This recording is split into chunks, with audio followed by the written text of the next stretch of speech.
Thank you very much. Thanks you all for coming. I'm very, very excited to have Dr. Amrita Chakrabarti Myers here today.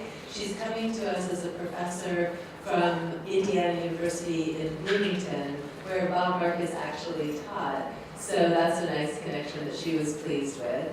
And she's somebody who worked and got her degree in American history, focusing on gender and race in American history at Rutgers University. And this job at Indiana University was her first and very good one, and she's made quite a career for herself there.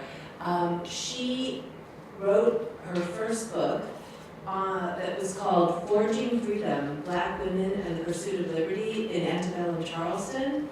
And it won multiple book awards and was really received as groundbreaking because she was focusing on a population, free Black women in the antebellum South, and talking about their lives and about their attempts to work and own property and make a name for themselves in a way that had not been recognized and really truly had been ignored. And so what she did was groundbreaking. And what you'll hear tonight is that she's taking another subject that has been completely ignored by history and turning it into something that she can tell a story about and help us understand the past through that story. So we're very excited that she's able to be with us today. The other thing that makes Dr. Myers really remarkable is that she melds her historical work with a real fine spirit of activism. And so she hosts different events on campus at Indiana University that brings the community in to look at questions of social justice, at police brutality, taking on the key issues of the day. And so I think that that's something that's quite admirable and remarkable. And in fact, she won the Martin Luther King Jr. Building Bridges Award for that work at Indiana University. And I had the pleasure to spend an entire year with her last year at the Emory University, where we had fellowships at the James Weldon Johnson Institute for the Study of Race and Difference. And we became fast friends and were able to share our work and our ideas together. And so she ended up working with me on the University of Rochester Press, where we have a series that we co-edit on gender and race in American history. So that brief moment of that year has turned into a more lasting relationship. And so I'm very happy to welcome her here tonight. I don't want to take away too much of her time, so I'll just turn it over to her, and thank you very much.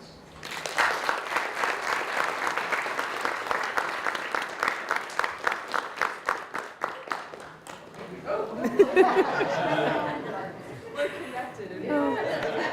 Can everyone hear me? Apparently I've been mic'd up. I don't have to actually use this one. So, Dr. Parker, thank you so much for that really, really lovely introduction.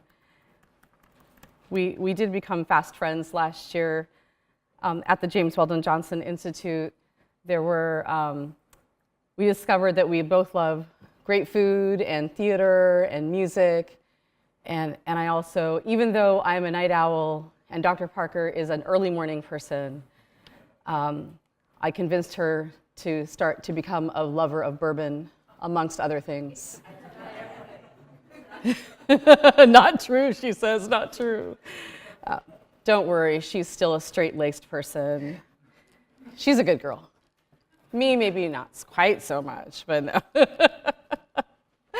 I am really, really delighted to be here today. It is my first time in Western New York State. I've been told, I know where I am, really. I actually went to grad school at Rutgers University, and so I spent a lot of time in New York City, but upstate New York, not so much. But this is my first time in Rochester. I'm excited, the Rochester area. I know a lot about Susan B. Anthony and Frederick Douglass, but I'm getting a tour. I'm here till Sunday, and so Dr. Parker has promised me that I'm going to go and see a lot more of the area. But thank you so much for being here this evening. It is my pleasure to share some of my forthcoming book project with you.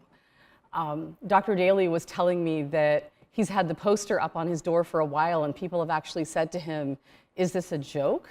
Is this true? The vice president's black wife?" And he said, "Yes, it's true." But yes, it really, really is true. I've been working on this book since 2010. My first book came out in 2011, but I already started doing research on this one back in 2010.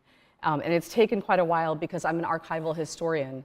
And when you work on enslaved women, when you work on black women in the antebellum South who didn't leave behind records of their own for the most part, it's a long process. It's very time-consuming when you have to piece together fragments of black women's lives from the bits and pieces that were left behind, when you have to go through wills and tax records and census documents and mortgage deeds and the records of white men and the state, and the few letters and diaries and records of that nature that might have been left behind. And so I'm excited to share with you a small piece of that. I drew from parts of chapters 1, 2, and 3. And I'm excited to share it with you, and then hopefully there will be time for Q&A afterwards, because that's really my favorite part. So without further ado, I'm going to introduce you to the Vice President's black wife. The subject of interracial sex between slaveholders and the enslaved, from violent assaults to decades-long partnerships, occupies significant space in the American memory. The most obvious example is the public's long interest in Sally Hemings and Thomas Jefferson. This relationship wasn't unique, however.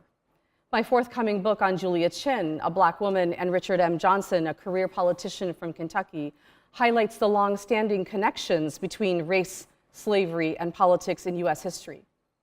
What did it mean to be the black wife of a white man in the slave South?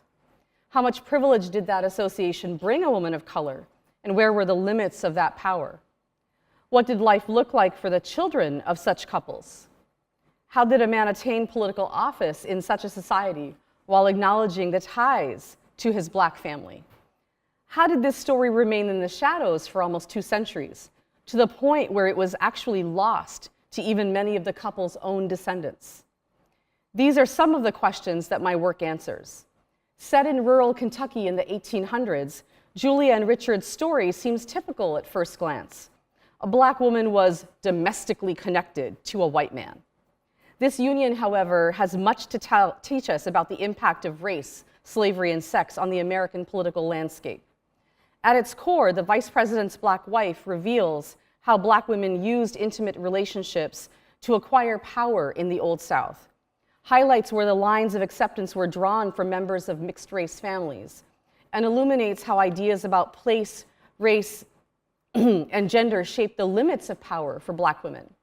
As they moved further away from their communities, where their ties to local whites opened certain doors for them, black women's abilities to behave as free persons declined. Additionally, there were clear lines of privilege that black women were not supposed to cross, regardless of location. These lines were drawn when black women attempted to behave in certain ways and enter into particular spaces or acquire social capital that Americans believed were reserved for white ladyhood alone.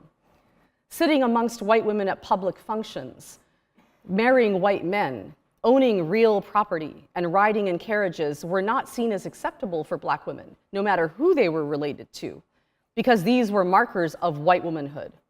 Such conduct was forbidden to women like Julia and her daughters, no matter how educated, wealthy, or refined their manners might be. They were black, and legally they were enslaved.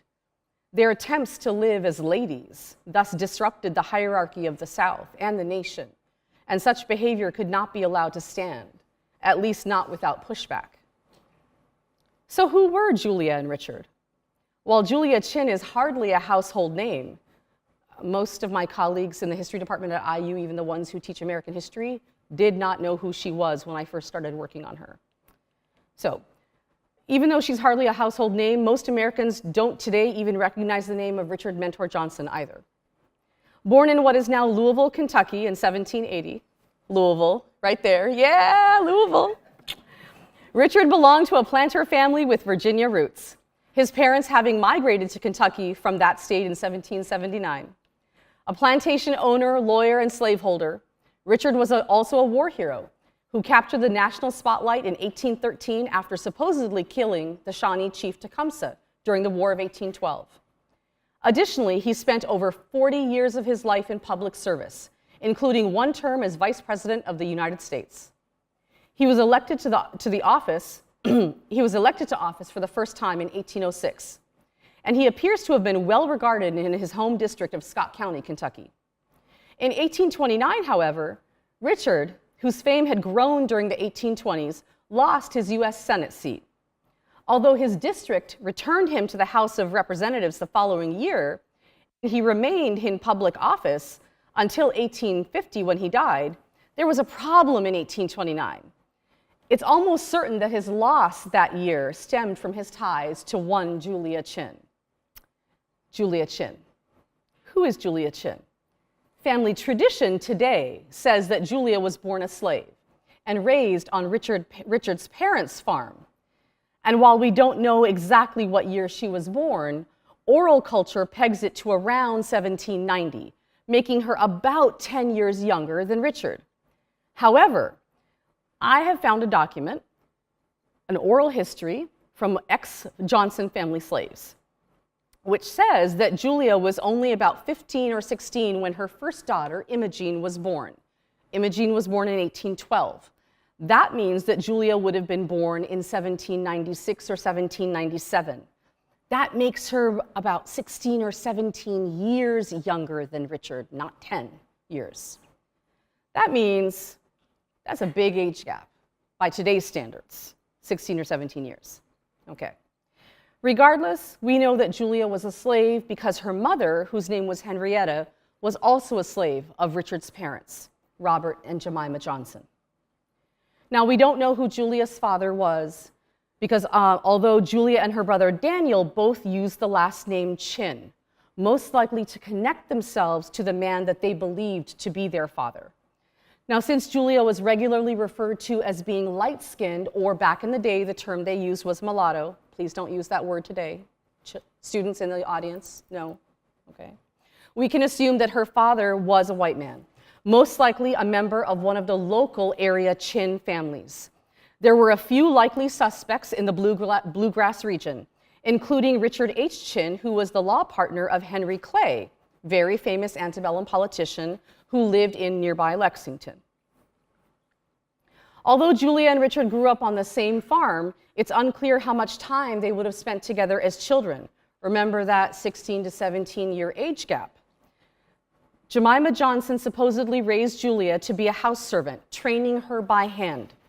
If so, Julia would have spent a lot of time in what we now today call the big house, as she learned to cook, clean, sew, weave cloth, and read and write.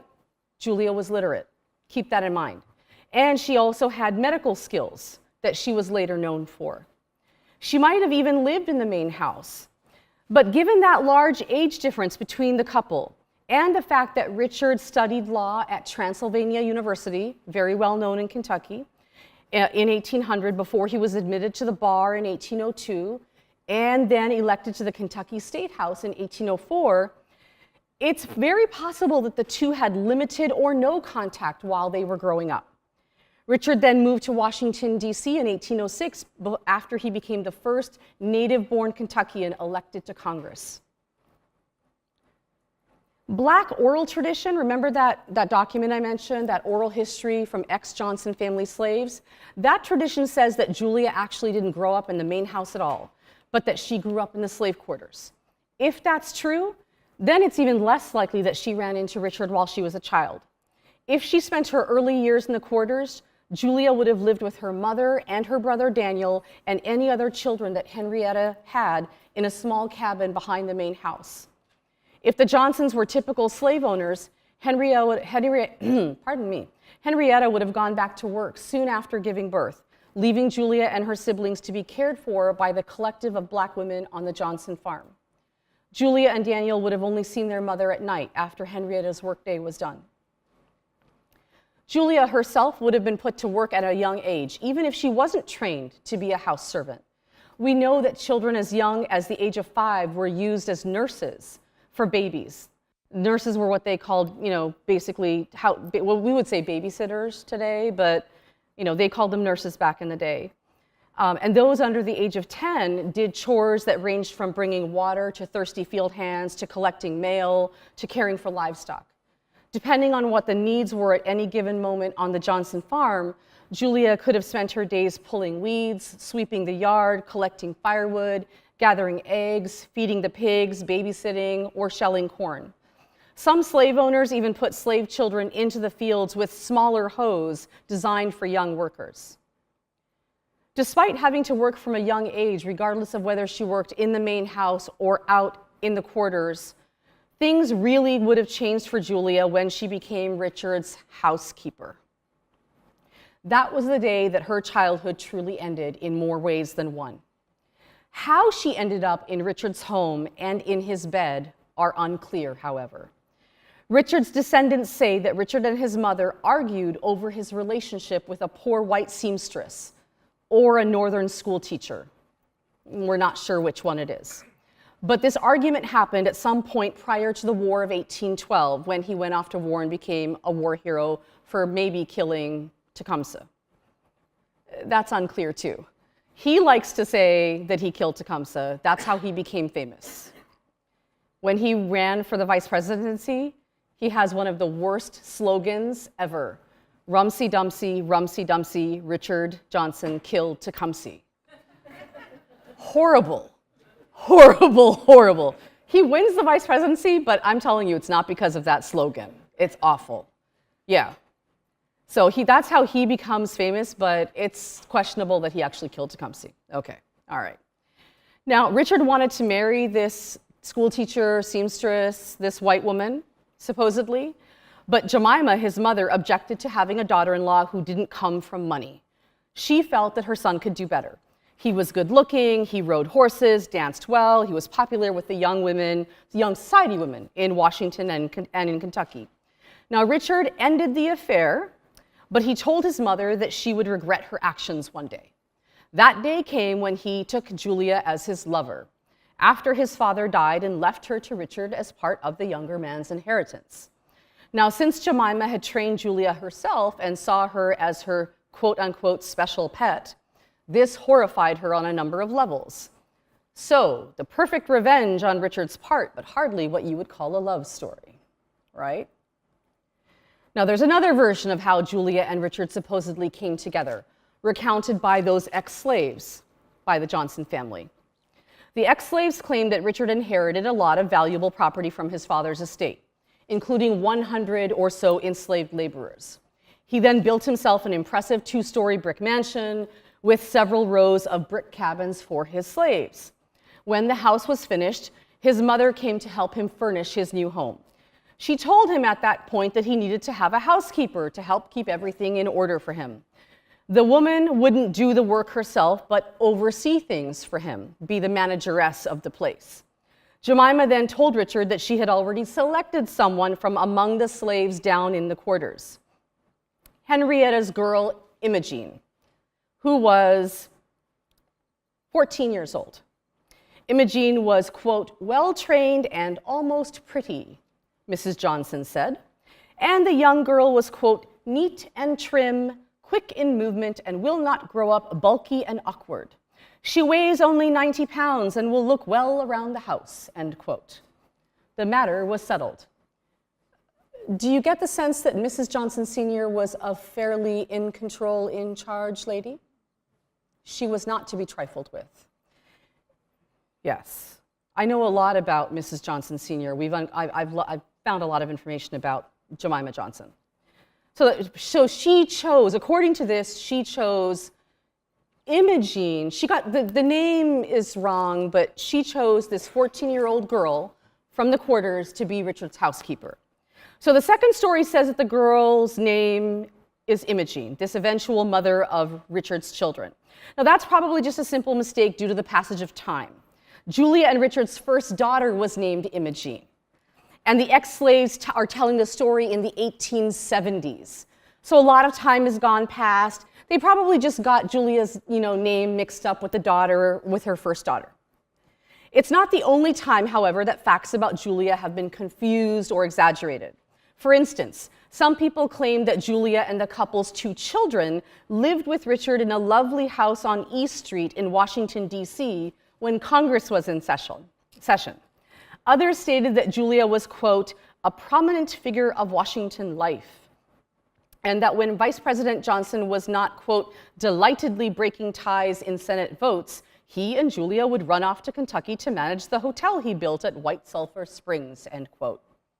Julia was even said to have served as the vice president's official hostess in Washington while the couple's daughters were educated in their, quote, magnificent house on East Street, given the Johnson name, and were welcomed at Ward Hall, end quote.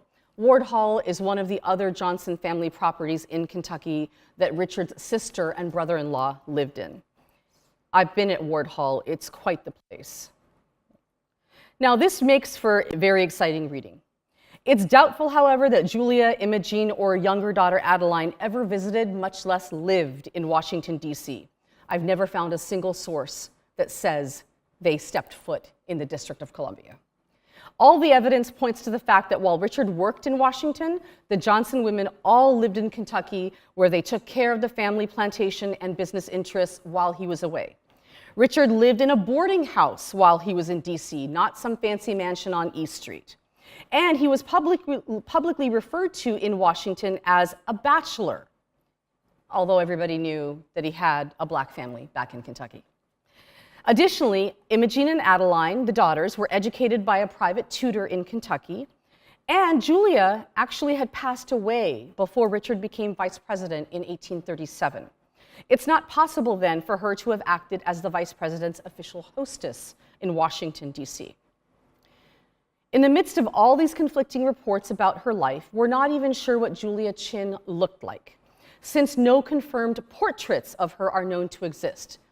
This is before photographic technology. So we would have had to have an oil portrait. We don't have one that's ever been verified of her. According to the one source we do have, however, at only, quote, 90 pounds, neat and trim, she was apparently a tiny person, and everyone agrees that she was a woman of African descent. She has, however, been variously referred to at various times as, quote, a Negro, an African, mulatto, brown, yellow, freckled, or an octoroon who was, quote, fair enough to pass for white. We don't know exactly what she looked like, is the point that I'm trying to make. Julia's marital status and the nature of her and Richard's relationship are also up for debate. Was she his legal wife, his willing partner, his coerced mistress? Some people consider the pair to have been married, concluding that since Richard treated Julia like his wife, and she certainly did the work of a wife, she was his wife, although no one ever had the nerve to ask them to produce a marriage license. The couple's ex-slaves claimed the pair had an actual marriage ceremony, and I have the document, which says there was Julia, complete in a pink silk dress, there were guests, a cake, violins that played the popular wedding ballad of the day, I Will Be True, and a minister who performed the ceremony named Hayes. The problem is, I've never found a Reverend Hayes in the Scott County, Kentucky census records. Additionally, the Johnson family had a long history with Great Crossing Baptist Church, just 2 miles down the road from Blue Spring Farm, the actual family plantation home. The Johnson family actually helped to found Great Crossing Baptist Church. Now, wouldn't Richard have asked one of the ministers from that church, which he and Julia attended, to marry the couple? Julia was actually baptized at Great Crossing Baptist Church in 1828. I found her baptismal records. Both of Richard's parents are buried in the GCBC graveyard. I've seen their gravestones. Okay. It actually would have made the most sense for the couple to ask their friend Thomas Henderson to marry them, given their connection to the man, as we shall come to see later in this presentation. Indeed, one of their contemporaries, Captain John Wilson, claims that Julia and Richard had, in fact, been secretly married by Henderson. But there's nothing in Henderson's papers to suggest that he ever married the couple. And no marriage license for Julia and Richard has ever turned up. But the license could have been lost, it could have been destroyed by fire, a very common enough occurrence at this time. The fire destroyed a lot of records in the antebellum period. The Georgetown, Scott County courthouse, where I did a lot of my research, was destroyed itself by fire twice in the antebellum period. So that destroyed a lot of the records that I would have used to conduct my research. One of the plagues of doing antebellum research, fire. Whatever we might think now, people at the time clearly believed that Julia and Richard were a married couple. Judge James Y. Kelly, who also knew Richard when he was a young man, said, and I quote, "Old Colonel Johnson had a mulatto wife," end quote. Pretty blunt. And Richard himself referred to Julia as his wife. In a letter to a friend, Richard actually mentioned, quote, "my bride." And he supposedly released a statement to the press during the election of 1836 when he was running for the vice presidency, which stated that, quote, I love this, "Unlike Jefferson, Clay, Poindexter, and others, I married my wife under the eyes of God, and apparently he has found no objections," end quote. Since all three of the men he references had black mistresses at some point, we can assume that Richard was talking about Julia in this letter. Even if the state of Kentucky didn't recognize his partnership with Julia, Richard clearly believed that the laws of God trumped the laws of Kentucky. What else then do we know about Julia Chinn? We know that she was a woman of color, that she was literate, that she and Richard lived together for 22 years, and that they had two daughters together named Imogene and Adeline. Richard acknowledged the girls as his own and had them educated, and he treated Julia as his wife. And since his career kept him in Washington for 6 months each year, it was Julia who handled the day-to-day business of running Richard's plantation, Blue Spring Farm. This included dealing with local businessmen and overseeing the estate's slave labor force. A God-fearing woman, she attended Great Crossing Baptist Church, where she was baptized in 1828 during a mass revival. And she interacted with members of that institution. She also had regular contact with the headmaster and students of a federally funded boarding school for Indian boys located on Blue Spring property. Known as Choctaw Academy, the school opened in 1825 and remained in operation until 1843.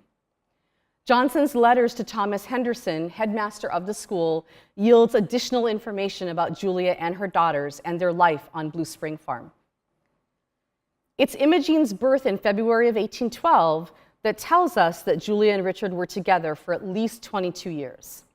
It's also clear from letters between Richard and Thomas that Julia and the girls lived at Blue Spring while Richard was away. When he came home, it's unclear if the couple actually resided in the same house. There were several structures on the property, including a brick dwelling that Richard referred to as "my great house."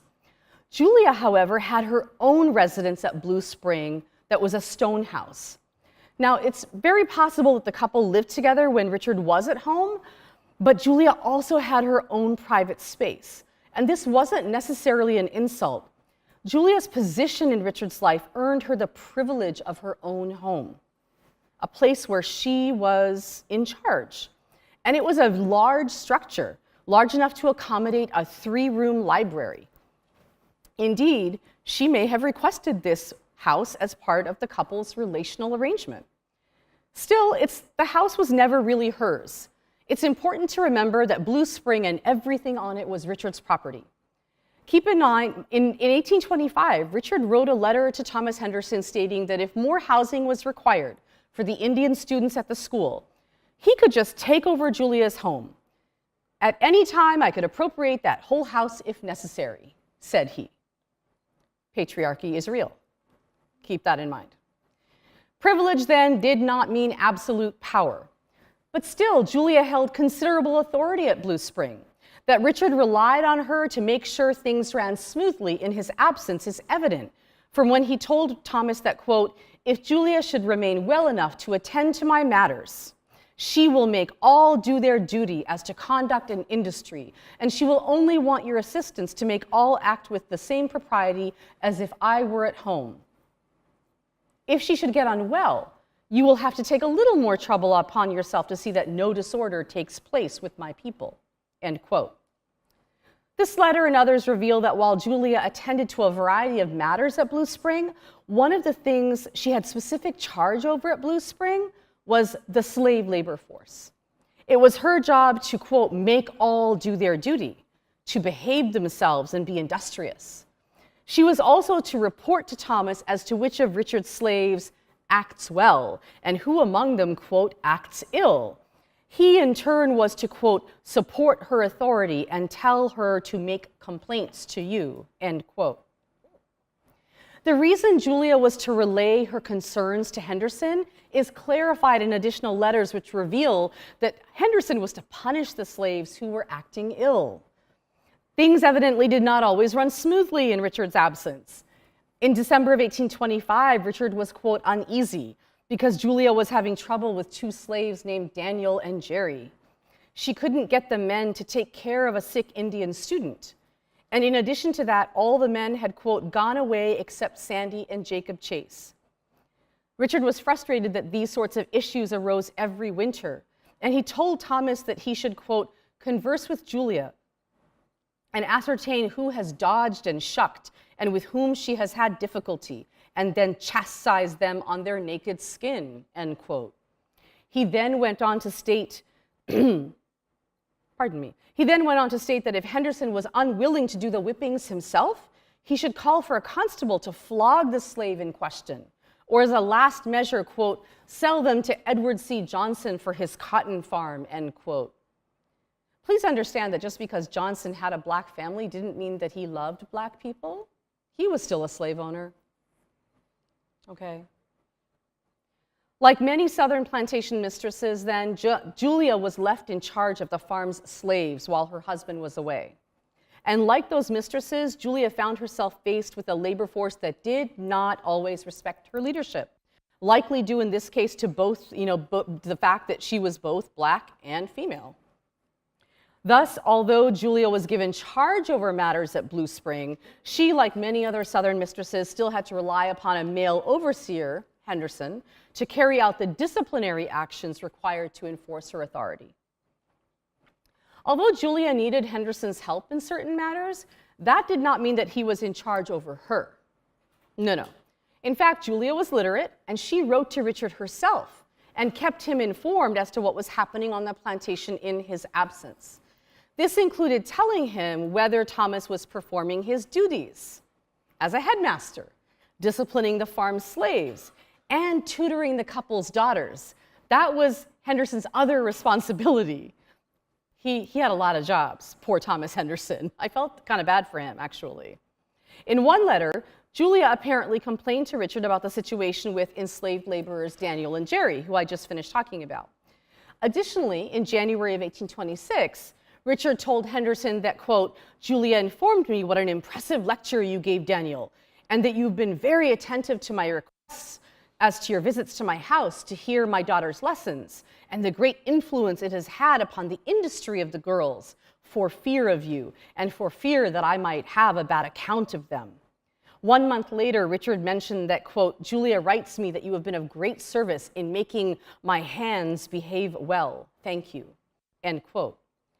Now, while he may have been grateful that Henderson was keeping up his end of the bargain by tutoring his daughters and helping Julia to maintain discipline at Blue Spring, it's equally likely that Richard wanted the man to realize that if he shirked his responsibilities, Julia would let him know. On top of all of these duties,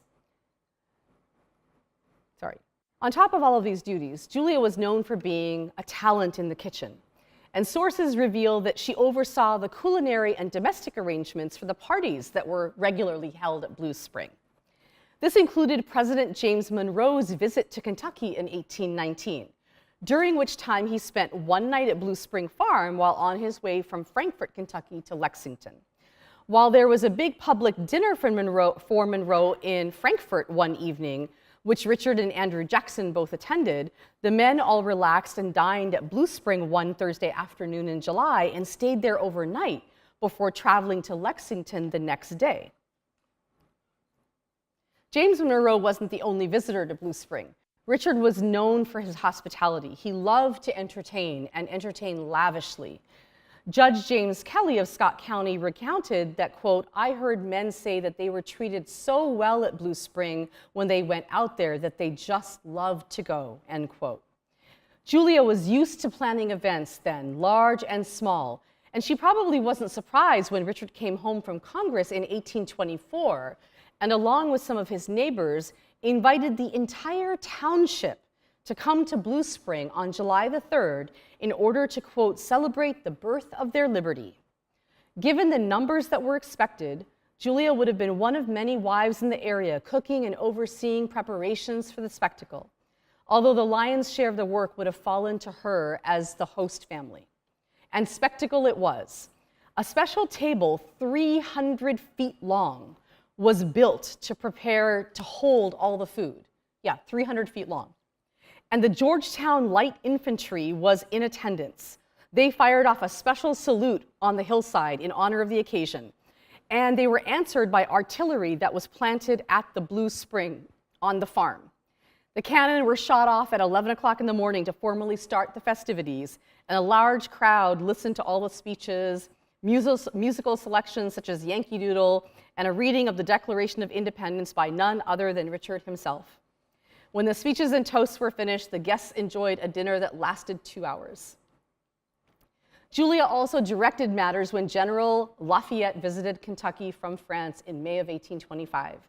Lafayette visited, he did a tour of the US in 1825. And it's really doubtful that he would have visited itty-bitty Georgetown, Kentucky, if it had not been for Richard M. Johnson. I mean, Johnson was then at the, quote, they said, noontide of his prosperity. I mean, he was a war hero of the War of 1812. This is why Lafayette visits Georgetown. I mean, he might have gone to Lexington, but there's no reason for him to visit Georgetown, Kentucky, and to go, if you've been, you have to go visit where Johnson's farm was. It's in the middle of nowhere. Even now, it's really rural, off of like a state route. But he deliberately goes and, quote, makes a short stay at the Blue Spring, where he partook of an elegant dinner prepared for him by Colonel R.M. Johnson, and where assembled a large concourse of people of both sexes to behold the nation's guest. Members of the neighborhood had helped with various parts of the feast, as thousands were expected. It was a big deal that Lafayette had shown up in Kentucky for this visit. Trenches were dug along the actual branch of the Blue Spring on the farm for cooking the roasts, and ladies from the area, I love this, ladies from the area supposedly made a cheese that weighed 500 pounds. A 500-pound cheese for Lafayette. I just wondered if he actually sat down and had some of this cheese. The entertainment included piano performances by certain female guests, as well as exhibitions by students from the Choctaw Academy, the Indian boarding school on the property.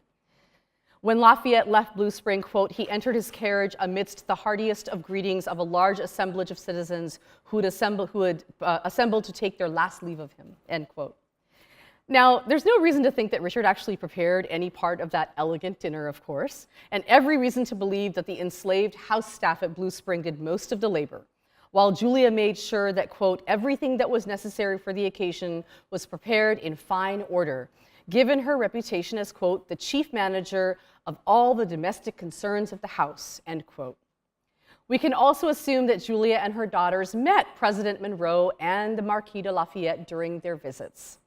Contemporaries of the era mention how Richard recognized Julia as, quote, his wife, the mistress of his parlor, and the mother of his household, and that he unblushingly treated the girls as his daughters, placing them at the same table with the most honorable of his white guests, end quote. Indeed, local Ebenezer Hiram Stedman went to Blue Spring that afternoon to see Lafayette, and he confirmed that Adeline and Imogene attended the party for the general and performed for the crowd. Quote, Johnson's two daughters played on the piano. They were dressed as fine as money could dress them, and to no one who did not know, they were as white as any of the ladies there, and there were a good many. Apparently, Johnson and Julia's daughters were quite fair-skinned. That's, As if dealing with a rebellious labor force, keeping her husband apprised on a variety of plantation matters, raising the couple's 2 daughters, and entertaining hundreds of guests at a moment's notice wasn't enough. Julia also helped Thomas Henderson run Choctaw Academy during Richard's absences.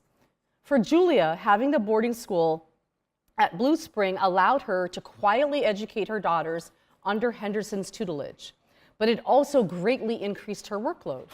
While Henderson was Choctaw Academy's headmaster, he was in charge of teaching and disciplining the students. This was a boarding school, however. The students needed clothes, food, beds, and bedding. It was the job of Julia and her helpers, meaning the slave laborers that she oversaw, to ensure that every student was clothed, fed, and housed, that their clothing and bed linens were cleaned, their rooms maintained, and that they remained healthy. This was not a small job, even though the first class to arrive in the fall of 1825 had only 25 students. And within just a few months, Richard would be angling to have the enrollment up to 60. There was a reason that Julia developed a reputation for being the chief manager of the domestic concerns of the house. Raising 2 children and running a household for a war hero and politician who liked to entertain on a grand scale was no small task, and Julia stepped into her new roles at Choctaw Academy with grace. First, she looked after the students' medical issues, being, quote, as good as 1/2 the physicians where the complaint is not dangerous, end quote. Indeed, Julia's work in this area was significant. She lost only 1 student over the course of many years, and Richard was able to avoid hiring a doctor to care for the school's students until after his wife's death in 1833. And while no mention is made about where Julia learned her medical skills, it's likely that she acquired some of them at the hands of Richard's mother, Jemima, and the rest from the enslaved women on the Johnsons' plantation. Like most plantation mistresses, particularly those in frontier country, Jemima would have had basic medical knowledge necessary to survive in rustic conditions, which Kentucky was when the Johnsons moved there from Virginia. And since enslaved women passed herbal remedies, midwifery skills, and other medicinal knowledge down from mother to daughter through the generations, we can pretty much assume that Julia learned, most of what she knew from other Black women, maybe even from her own mother, Henrietta.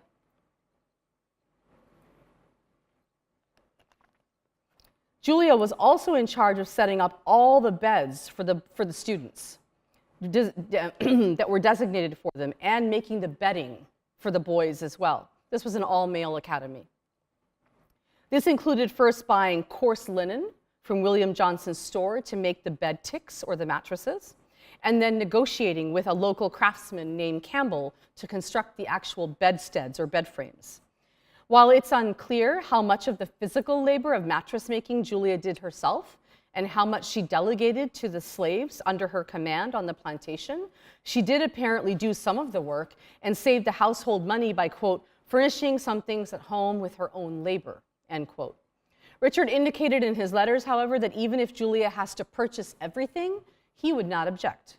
Indeed, he stated that, quote, as to everything else, Julia has the means and can accomplish it. Perhaps she might want some aid in having a contract made for the bedsteads for the upper part of the library, end quote. These letters provide us with some insight into just some of the additional labor Julia provided in order to make not just the plantation, but Choctaw Academy run smoothly. Skilled in domestic medicine, she also knew how to sew and stuff bed ticks. While that might not sound shocking, what's important to note, Julia had access to Richard's money. That is important. It's indicative of a very high level of trust between the pair. When Richard stated that if Julia had to purchase everything, I do not object, or that as to everything else, Julia has the means and can accomplish it, he likely didn't mean that she had access to hard currency. He probably meant that she could place orders and enter into contracts with local vendors for whatever goods were needed at Blue Spring, since stores in the US functioned on credit in the antebellum era, especially in rural districts. This is significant, however, because it meant that Julia could draw on Richard's local lines of credit, which meant that area merchants recognized her right to do so. This meant that in the bluegrass region, Julia legally functioned as Richard's wife for the purposes of transacting business. She could sign for things. It's a big deal. In addition to conducting business on Richard's behalf, Julia also did have control over Richard's physical currency. In a letter to Thomas Henderson in February of 1826, Richard noted that after the 4th of March, I can send the boys some spending money. That would be the students he's referring to. Or if they do not choose to wait for that, Julia will hand you $10 silver for distribution of spending money if they want it. Julia evidently not only had access to Richard's lines of credit so that she could purchase materials for the school and the household in his absence, she also had control of and distributed cash to the students at the academy. It's telling that Thomas Henderson, a white man, and a Baptist minister on the side, he was a minister before he took over the school, and he also became a part-time minister at Great Crossing Baptist Church that was just down the road that the family attended. This is a man who had known Richard for years, and he's the school's headmaster. He's not sent this money directly himself. He has to ask Julia, a woman of African descent and who is legally a slave, but who is clearly the mistress of the plantation, for this money. We can assume that Julia was given larger sums of money for other purposes. Richard clearly trusted her and he believed in her business savvy. Clearly, consider that when Richard was referring to the work that needed to be done with regards to the school, Richard confidently wrote that Julia could, quote, accomplish everything. Even in his statement that perhaps she might want some aid in having a contract made for the bedsteads for the upper part of the library. The wording suggests that she was capable of handling these matters on her own. He avoided saying that Richard definitely needed help, just that perhaps she might. It implied that Henderson was to provide the aid, but probably only if Julia asked for it. She might have done so if the carpenter in question, Campbell, was difficult to deal with. It might have been useful to have a white man on hand if Campbell was hostile or tried to cheat her. Not every white vendor in the area would have been comfortable dealing with the black woman who was running things at Blue Spring Farm. Life was hardly restful for Julia Chinn. Being the wife of a politician from one of Kentucky's first families did not mean that she enjoyed a life of luxury. The success of Blue Spring and Choctaw Academy was the direct result of her constant work and supervision. She labored long days at the head of a slave force that worked even harder. And her death while caring for students during a cholera epidemic in 1833 deeply affected the life of everyone who lived at Blue Spring Farm. Richard certainly came to miss his wife's organizational capabilities. Within months of her passing, a mass of letters flooded the Choctaw Nation from students at the school, complaining about everything from bad food and clothing to a suspect education and dirty living conditions. Richard was overwhelmed by all the negative publicity, and he tried to address each of the concerns and persuade the Choctaw chiefs not to take their boys back home. In particular, he stated that, quote, I can pledge myself from the most correct information that there is not a day in the year that coffee is not furnished for every boy in the school, and that of the best quality, except during the cholera, when there was some derangement in the cooking owing to the death of the formidable cook and the sickness of others. This, of course, was when Jerry, the slave tasked with doing the cooking for the academy, died, and when Julia Chinn was busy nursing all of those who fell sick during the epidemic and then passed away herself from the cholera. 2 days later, Richard wrote to Thomas Henderson and asked him to make sure that the boys kept their room and their clothes neat and clean and tidy. Quote, therefore, you must keep your eyes on their clothes, and if necessary, you can get Adeline, the younger daughter, or Parthene, an enslaved woman, to furnish any deficient so as to keep them to look well, and do this without exciting other boys and letting them know the object, for I have said nothing of these complaints even to Adeline. Perhaps the chiefs may be referring to letters soon after the cholera when matters were deranged. There's that word deranged again. It's clear that matters were deranged because Julia, who had always overseen things at Blue Spring, had died. Yet Richard was unwilling to speak this truth, even in his private letters.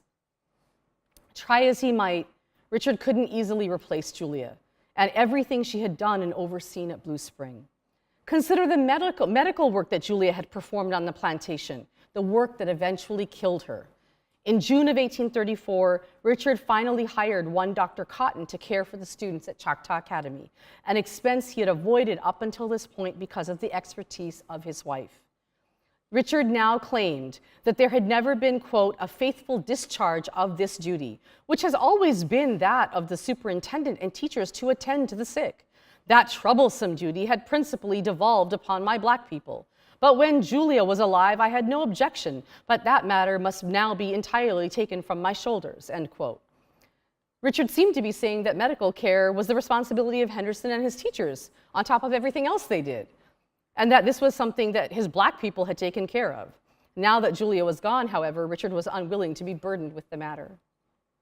It's obvious, given how things changed after her death, how much Julia had contributed to the smooth running of Blue Spring Farm and Choctaw Academy. Equally clear from the details of her daily routine at Blue Spring Farm is that Julia Chinn lived a very full life, and that local whites seemed to accept the Chinn-Johnson relationship to a large extent. Educated, well-dressed, exercising oversight over her enslaved laborers, dealing with local businessmen, and interacting with the students of Choctaw Academy, Julia's life looked in many respects like those of her white female neighbors. Some of the people that she dealt with, like Thomas Henderson, would eventually become close colleagues. Others in the local area either ignored her marriage to Richard or appeared to accept it to a large degree, attending the parties that she organized and doing business with her when Richard was away.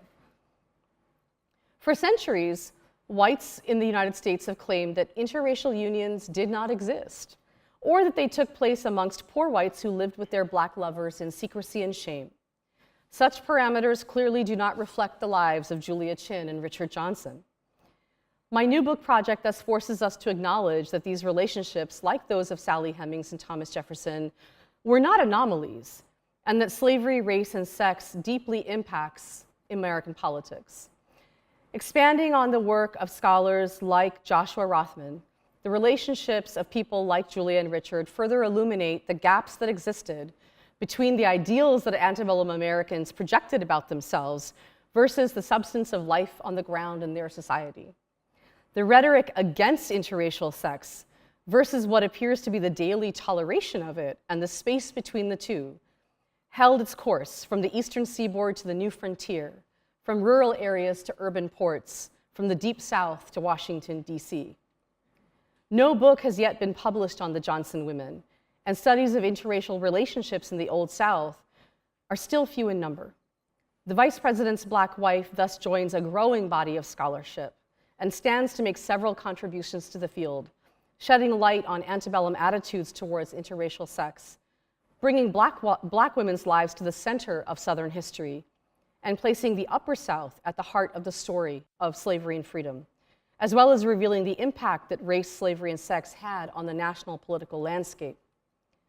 If we wish to understand the ways in which sex, gender, race, and power work together in antebellum America, we must analyze the lives of women like Julia and her daughters, interrogate their abilities to make their own choices, and highlight their struggles to acquire rights and privileges.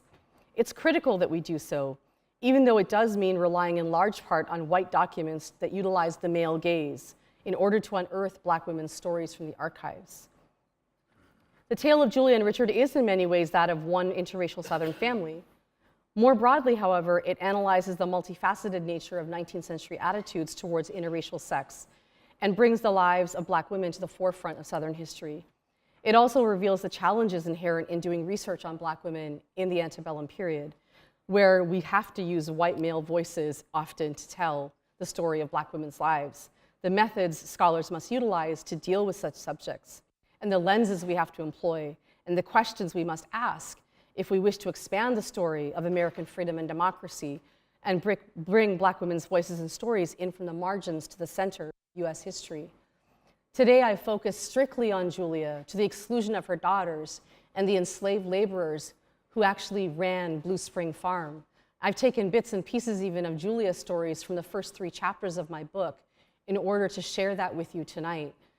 I hope even just this little bit of bringing her story to life has made you want to learn more about Julia's life, but also about Black women's lives in the antebellum period. So many of their stories have yet to be told. This is why I do what I do, and I bring her story to you because I want us to realize Black women's lives matter, Black women's stories matter. This research matters because if we can tell Julia's story, hopefully we can tell more stories about the lives of Black women in the antebellum South. Thank you so much for paying attention tonight.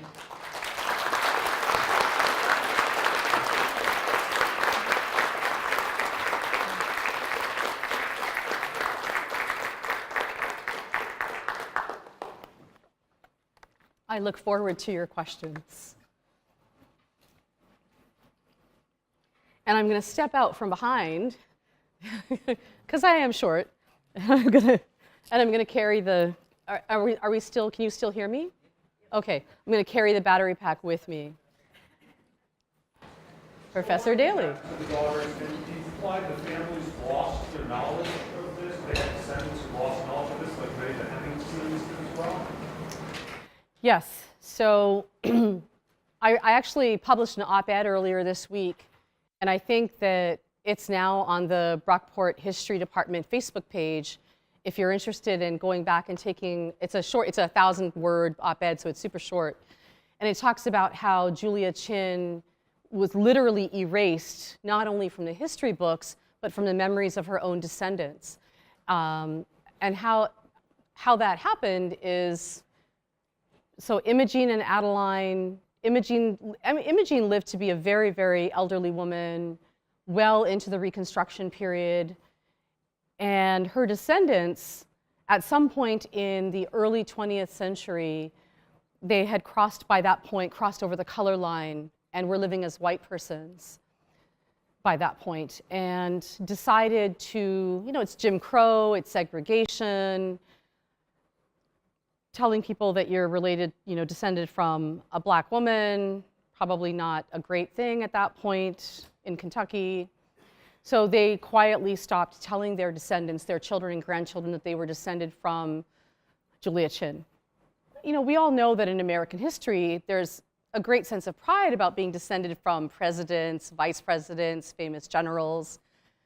So the fact that they were descended from Richard Mentor Johnson should have been a great source of pride to the family, but they quietly stopped telling their descendants that they were related to him, because the only way to be related to him, he never married a white woman. He didn't have descendants through any other way but through a Black woman. So the family members the descendants at a certain point stopped knowing that they were descended from Richard and Julia.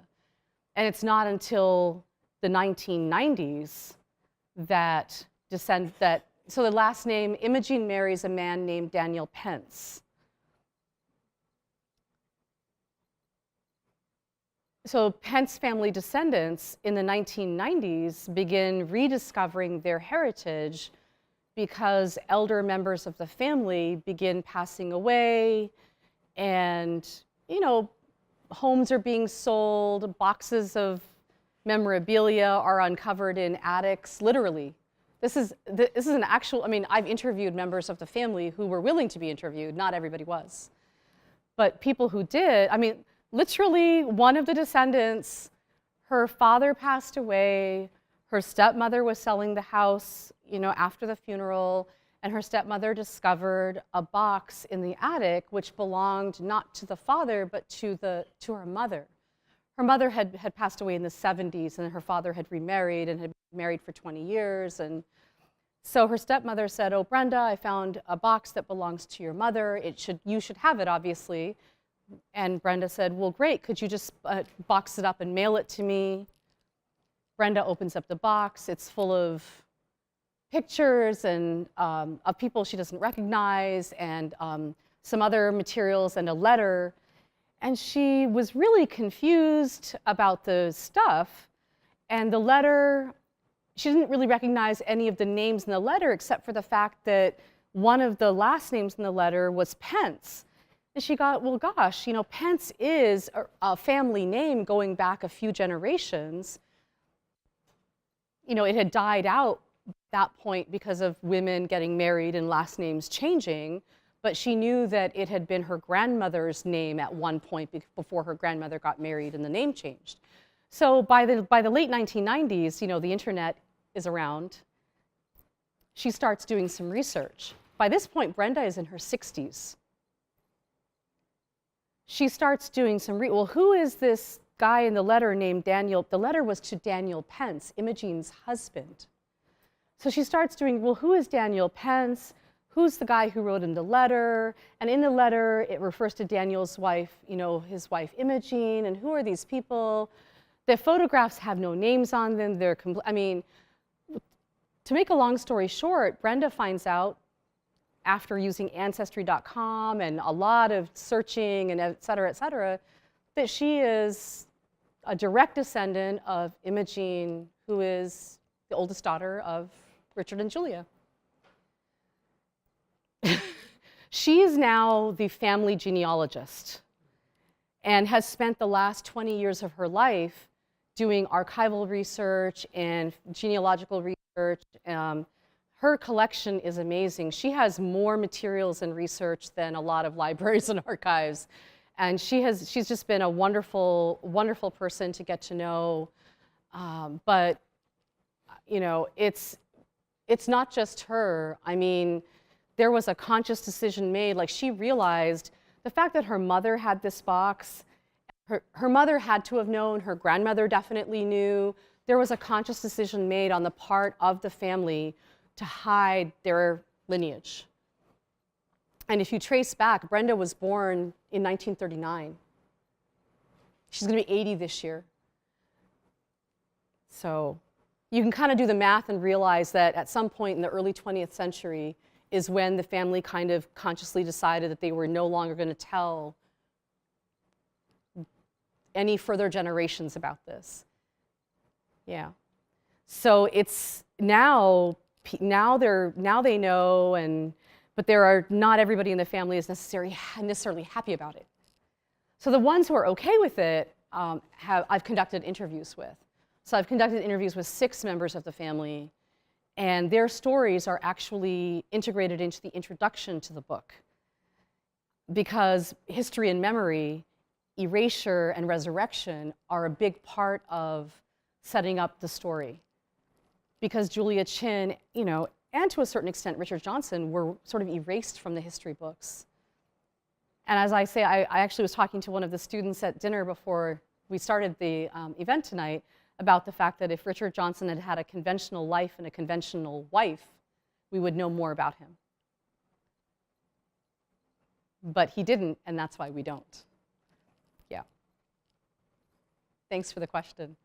You should really, though, read the op-ed, just because I just think it really does talk a lot about the fact that we're still so uncomfortable with interracial sex and slavery, and you know that's why these things have been literally erased from the books.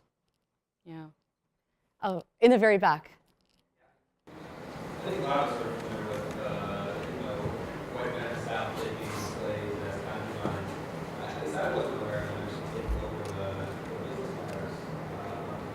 Could you speak up for me, please, because I can't hear you. I was aware that the concubines that the white men in the South would take on occasion were sometimes head of affairs or anything. And how common was that the concubines or the mistresses or would be common charge? And when they would then have to discipline and run slaves, what was that dynamic like? Was there anything in your research that talked about challenges or what that relationship was like, former slaves or overseers? Right, so you're talking about the challenges of an enslaved black woman herself overseeing the slave labor force. Can you tell me your name again? It's Josh. Yeah, Josh, we met at dinner. So first of all, I'm going to say that in the position that Julia was in, I don't call her a concubine. I don't use that terminology. She was his wife. He called her his wife. I'm going to use that term because, yeah, as a matter of respect, right? And you can see that it's a difficult position that Julia herself is in just from the little bit of information I gave tonight, But women in general who are running plantations, regardless of their race, find themselves in these difficult positions because of gender. The work that's been done by people like Thavolia Glymph, who's written on this, she's written a really, really good book on white women who were slaveholders, it's not just Julia Chinn, but gender makes it really complicated because enslaved laborers tend to, because of gender, right, they play a little bit more fast and loose with the rules when, quote unquote, master's away. They tend to push a little bit harder to see what they can sort of get away with. Will the mistress be as, tough in terms of discipline? If there's a male overseer on the plantation to carry out corporal punishment. For Julia, it becomes, and women like Julia who are running plantations, there's an added layer of difficulty because are they going to be as, are they going to be as strict in carrying out, enforcing these kinds of rules? There's another layer. Some of these folks that we're talking about who are are also family members, right? That's one thing that I obviously didn't get a chance to talk about, is that in terms of Blue Spring Farm, a lot of the folks who are laborers at Blue Spring Farm are people that Julia is related to. And so that adds another layer. He's in DC for 6 months of every year. And he's like, everyone calls him a bachelor. Like there's like no, and he's not, but no one talks about him like running around DC, causing trouble, like nothing. We're starting, so it's a loop of questions about the daughters. So the first question again was? If Julia was a slave, what was the status of the daughters? So even though they were technically enslaved, no one treated them as if they were. They were raised as if they were free women of color, the two daughters. And when they grew up, they both married white men from the local area who clearly knew that they were the daughters of Richard Mentor Johnson and Julia Chinn. They, within a couple of days of each one of them getting married, Richard gave them huge amounts of property, plantation property, slave laborers, all kinds of things. Adeline, the younger daughter, inherited Blue Spring Farm, which was the home property that they had grown up on. Imogene, the older daughter, inherited a huge plantation estate across like the creek, so just like next door basically from the home property. And no one said boo about it. This is the funny thing. Everyone in the area just kind of was like, oh yeah, okay. I mean, that's what's so amazing about it, is like, these are legally all enslaved people, and people in the area just act like they're not. Like everyone in the area just acts like, they act like Julia's free, they treat her like she's free, they do business with her. The family all goes to Great Crossing Baptist Church. And they are not made to sit up in the segregated black balcony with all the other black people. They sit on the floor in some special seats that they have for them, but on the floor where all the white people sit. Yeah, I didn't even get to that part. This is the church that Richard's parents had helped to found, by the way. But by this point, Richard's parents are dead, because I don't know what they would have done by this, about that. Now, Julia's not buried in the church cemetery. That was just for white folks. Richard's not buried there either. He's buried in a fancy state dignitary cemetery in the state capital of Frankfurt. But the daughters are never treated like slaves. They're raised as free people, educated, really, really well educated. But yeah, they marry two local white men, inherit all this property, including the home farm, have all these slaves, the whole nine. And no one says it. And the deeds are recorded in the county courthouse, notarized, everything, legal, jointly with their husbands. And they're married in church. This is not like at home, at night with no, church weddings, by the minister of Great Crossing Baptist Church. Yeah. Yeah. Isn't that something? So you would have thought that he would have had to legally manumit the daughters at least, but he just basically acted like they were free. And he just, he's like, they're free, marry them to white, arrange these, I think he must have arranged those marriages, I'm pretty sure, but I don't know, but these were white men from the area. Maybe they all grew up together, got married, had these nice church weddings, inherited all this property. But there were some people in the area that lost their minds when this happened. Like, not everybody was cool with it. So most people were like, okay. But there were newspaper articles where people went crazy. And they were so upset. How could this be allowed to happen? And they said all kinds of nasty things about the white men. Talking about how these men were disgraceful for marrying these women and how they basically had lost their position in the white race for marrying these quote unquote mongrel women. Trashy. The editorials were horrifying. So I'm giving you like all the good stuff today, but as you get deeper into the book, you get all the ugly stuff too, right? Because the book talks about both sides of it, but it's really amazing at how so many people in the community just kind of don't really seem to respond, primarily because of Johnson's positionality and power. But the thing is that if Julia was able to do this, what you have to wonder is how many more people like Julia were there all across the country that we don't know about. The fact that I've been able to find out this much about Julia is because she was married to a man of position and power and prominence and wealth because he was a politician. But and we have all these newspaper documents and materials and records that have survived.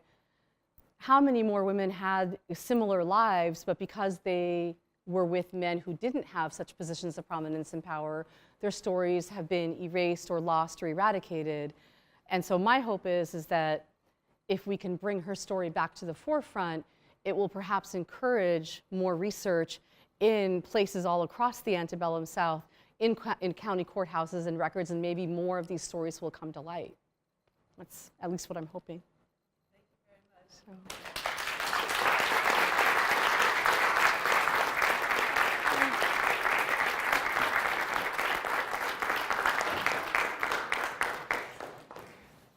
Thank you. That was so much fun.